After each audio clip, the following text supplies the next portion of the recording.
মসজিদের ক্যাশিয়ারের কাছে মসজিদের 1 লক্ষ টাকা আছে, কমিটিকে না জানিয়ে ক্যাশিয়ার এই টাকা দিয়ে ব্যবসা করলে কতটুকু হালাল হবে?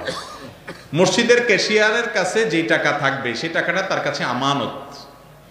এই টাকা কমিটিকে না জানানো, যদি কমিটিকে জানানো হয় আর কমিটি বলে ঠিক আছে আপনি ব্যবহার করেন, তারপরও তার জন্য ব্যবহার করা জায়েজ, কারণ এই টাকা কমিটির কারণ নিজের টাকা না। এই টাকার মালিক কে? আল্লাহ।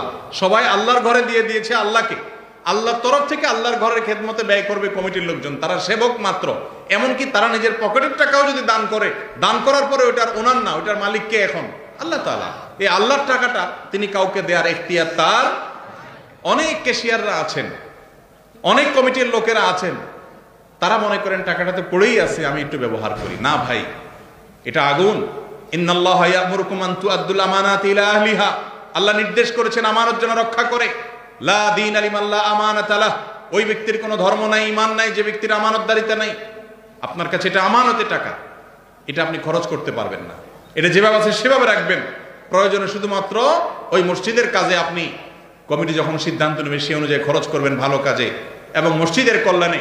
আপনি নিজের কাজে সেটা খরচ, কমিটির লোকজন যদি বলে যে আমরা হাওলাত দিয়ে দিলাম মসজিদের টাকা কাউকে, এই এখতিয়ার কমিটির নাই, কারণ এটা তাদের নিজস্ব টাকা না। কথা কি বুঝাতে পারছি?